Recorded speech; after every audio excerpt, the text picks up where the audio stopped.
Hello and welcome back again. I am your science teacher Diksha Singh from Arya Vidyapeeth.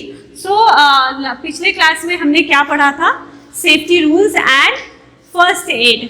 तो ये सब safety rules हमें क्यों follow करना पड़ता है? आई होप आपको पिछले के क्लासेस में आपको समझ में आया है. And everywhere wherever you are, wherever you go, there are certain rules and regulations. हर एक का एक अपना एक कायदा कानून होता है जो आपको फॉलो करना पड़ता है. Not because only because वो rules and regulations बनाने वाले ने बनाया है, सिर्फ फॉलो करने के लिए नहीं, अपनी सेफ्टी के लिए और किसी के साथ में आप हैं, बाकी दूसरों की सेफ्टी के लिए भी आपको वो रूल्स एंड रेगुलेशंस फॉलो करना बहुत इंपॉर्टेंट होता है.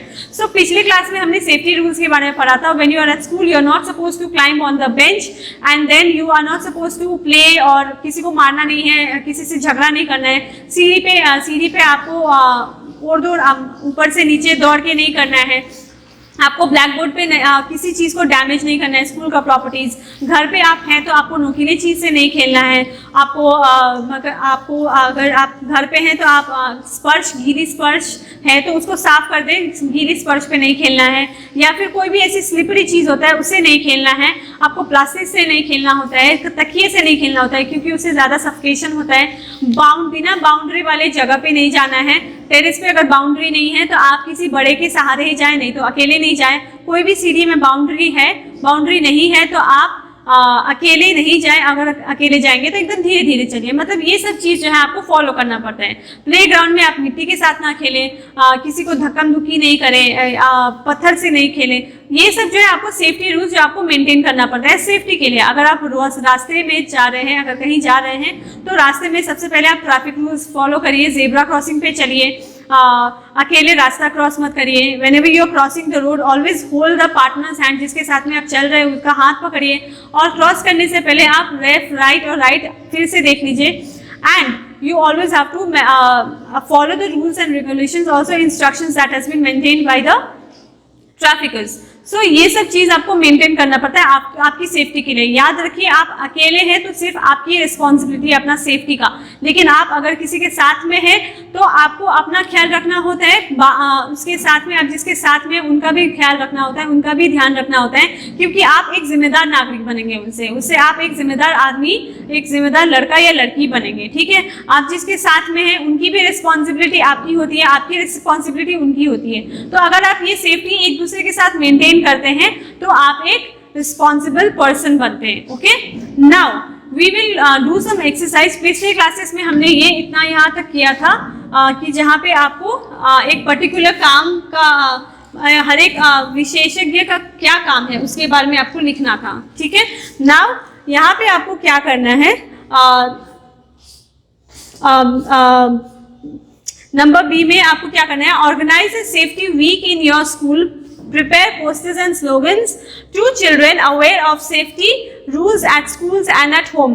Write the names of the essential things that this first aid box should have. तो एक फर्स्ट एड बॉक्स में एसेंशियल चीज जो एक इंजरी को क्योर करने के लिए, चोट को क्योर करने के लिए एसेंशियल चीज मतलब इंपॉर्टेंट चीज क्या क्या होती है आपको यहाँ पे मेंशन करना है. तो सबसे पहले मैंने आपको पिछले क्लासेस में बताया था कि जब भी किसी को चोट लगती है या फिर खून बहती है तो सबसे पहले आपको क्या करना है, आपको उस चोट को डेटॉल से साफ करना है, क्योंकि उससे आपको इन्फेक्शन होने से आप इन्फेक्शन को अवॉइड कर सकते हैं. तो सबसे पहले आपको डेटॉल मेंशन करना है, डेटॉल से आपको धोना है. उसके बाद में आप कॉटन का इस्तेमाल करें. जब आप डेटॉल यूज़ करते हैं तो इन्फेक्शन आप अवॉइड करते हैं. जब आप कॉटन यूज़ करते हैं तो कॉटन से मतलब खून आप साफ करते हैं. ठीक है, एंड उसके बाद में आप एंटीसेप्टिक क्रीम लगाते हैं, एंटीसेप्टिक क्रीम. एंड देन उसके बाद में आप क्या करते हैं, बैंडेज होना ज़रूरी है. इफ इम्पॉर्टेंट, इफ इंजरी बहुत डीप है तो इंजेक्शन भी ज़रूरी है. And then medicines required. Okay, medicines सिर्फ एक फर्स्ट एड में सिर्फ इंजरी की दवाइयाँ नहीं होती हैं. इंजरी के साथ में जैसे हेडेक हो गया या फिर आपको प्रेशर लो हो गया, किसी भी तरह का जो प्रॉब्लम होता है एक बॉडी में, सब चीज़ का मेडिसिन एक फर्स्ट एड में मेंशन होता है. Okay, now we will do the another exercise. Here what you have to do, आप जब आप कहीं पे भी जा रहे हैं, आप ट्रैफिक रूल्स फॉलो करते हैं, तो आप ये साइन बोर्ड्स देखते हैं, ये जो 6 साइन बोर्ड्स है, ये आप साइन बोर्ड्स देखते हैं। ये साइन बोर्ड ज्यादातर एक्सीडेंट्स अवॉइड करने के लिए, एक्सीडेंट्स ना हो इसके लिए एक मैसेज जो है साइन बोर्ड्स लगा दिया गया है, ताकि लोग ये साइन बोर्ड्स को देखें तो ये ट्रैफिक रूल्स को अवॉइड ना करें, निंदा ना करें, इसलिए ये सब जो है मेंटेन करना पड़ता है। You have seen the following road signs on the road side, ask your parents or teachers the meaning of this signs and write down below the pictures. तो ये साइन बोर्ड्स आपने देखे हैं, तो हर एक साइन बोर्ड कुछ ना कुछ कहता है जो हमें रूल्स एंड रेगुलेशंस फॉलो करने के लिए कहता है, ठीक है। सो सबसे पहले यहाँ पे हम क्या देख रहे हैं, यहाँ पे एक हॉर्न पिक्चर है एंड उस पे लाल दाग लगा दिया गया है। सो ये इट इंडिकेट्स नो हॉर्न। सो ये नो हॉर्न का जो साइन है ये ज्यादातर प्राइवेट एरियाज में होते हैं, जहाँ पे शोर शराबा करना मना किया जाता है, ठीक है। शोर शराबा यानी कुछ भी हो सकता है, ज्यादा हॉर्न नहीं बजाना या फिर बाइसाइकिल्स का हॉर्न नहीं बजाना, ऐसे तो हॉर्न्स आपको अवॉइड करना होता है, ठीक है। Zebra crossing, whenever you are crossing a road there is always a zebra crossing, जहाँ पे गाड़ी नहीं चल सकती। अगर आप जेब्रा क्रॉसिंग कर रहे हैं तो ये जेब्रा क्रॉसिंग आपकी सेफ्टी के लिए, बच्चों के लिए, बड़ों के लिए, सबके लिए है। Zebra crossing is very important because आपको अगर आपको रोड क्रॉस करना नहीं आता है तो zebra crossing is one of the best idea. You can walk on the road. So आपको रोड के आप बीच में नहीं चल सकते, इधर उधर कहीं भी नहीं चल सकते, इसीलिए जेब्रा क्रॉसिंग इंपॉर्टेंट है। क्योंकि रास्ते में बीच में गाड़ी चलती है तो राइट साइड में या फिर लेफ्ट साइड में जेब्रा क्रॉसिंग बना देती है, जो आपको एक सर्टेन दायरा, एक दायरा के अंदर आपको चलना है, जो आपको एक्सीडेंट होने से प्रिवेंट करती है। ये क्या है, ये रोड क्रॉसिंग है। रोड क्रॉसिंग में मैंने आपको पिछला क्लास में बताया था कि आपको अगर रोड क्रॉसिंग करनी है तो आप किसी का हाथ पकड़ के करिए, क्योंकि वो एक्सीडेंट फिर से होने में अवॉइड करेगी।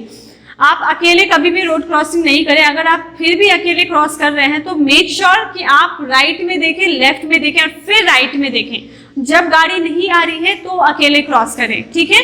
अगर आप किसी के साथ में भी हैं तो भी आप हाथ पकड़ के राइट और लेफ्ट और फिर से राइट देके उसके बाद में क्रॉस करिए। ये एक सिंबल जो है रोड क्रॉसिंग के लिए इंपॉर्टेंट है।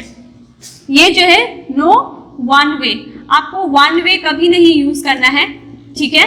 आप कहीं पे भी ट्रैवल कर रहे हैं, अगर आप गाड़ी एक जगह से लेके जा रहे हैं तो वन वे कभी नहीं करनी चाहिए। आप मान लीजिए एक रास्ता ऊपर की तरफ जा रहा है, एक रास्ता नीचे की तरफ जा रहा है, लेकिन दोनों रास्ता एक ही जगह पे कनेक्ट कर रहा है, ठीक है।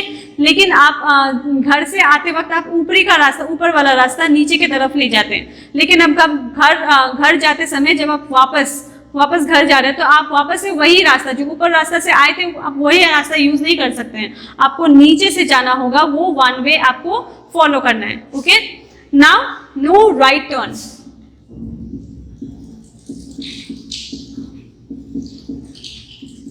नो राइट टर्न में आप कहीं पे भी रैंडमली आप रास्ते में गाड़ी चला रहे हैं तो रैंडमली आप राइट टर्न नहीं ले सकते हैं। No U turn. No U turn का मतलब क्या होता है कि एक रास्ते को दो भाग में डिवाइड कर दिया जाता है, हर एक रास्ते के बीच में छोटा छोटा गैप्स होता है।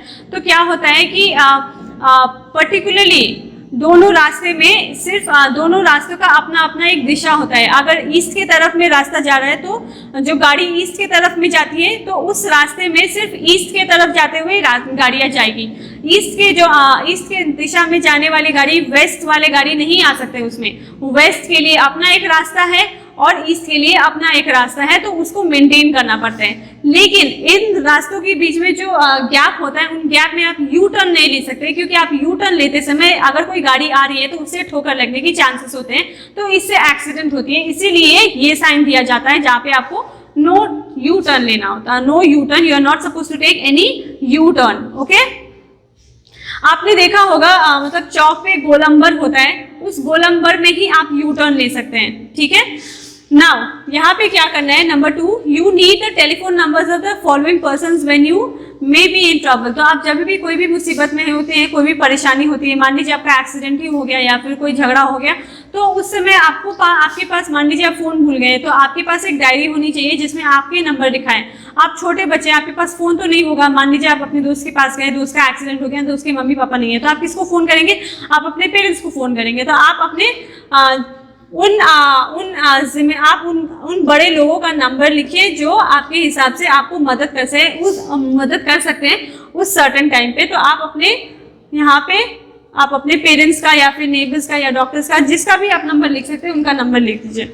Lastly, you and your friends are playing in a park in your neighborhood.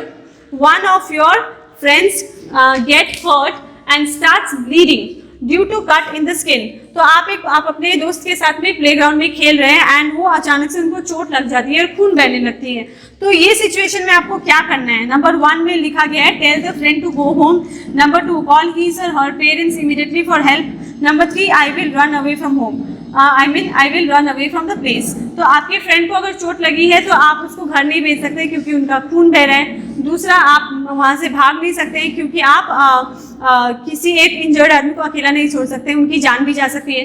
सो आप इस समय में क्या करेंगे? आप उनके पेरेंट्स को कॉल करेंगे या फिर उनको जल्दी से मदद के लिए उनको बुलाएंगे या फिर किसी को आसपास में आप बुला सकते हैं। तो नंबर 2 पे आप टिक कर दीजिए। So these are the exercises that we have done in the class. And ये क्लास में जो आप सेफ्टी रूल्स और फर्स्ट एड के बारे में पढ़ते हैं, ये आप सिर्फ क्लास तक ही सीमित ना रखें प्लीज़। ये rules and regulations and safety, क्योंकि आप बच्चे हैं, आप अभी से सीखेंगे तो आप बड़े होकर उसको अप्लाई करेंगे। आप अभी से आप अपने अंदर ये हैबिट्स बनाएंगे तो बाद में जाके आपके लिए और भी ज़्यादा मतलब अच्छा होगा, क्योंकि तब तक बड़े होने तक आपकी आदत हो जाएगी। आप रूल्स एंड रेगुलेशंस फॉलो करने पे वो आपकी आदत हो जाएगी। आप कोई भी रूल्स एंड रेगुलेशंस को वायलेट नहीं कर सकते।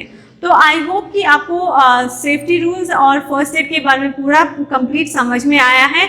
And with this we come to the end of the class.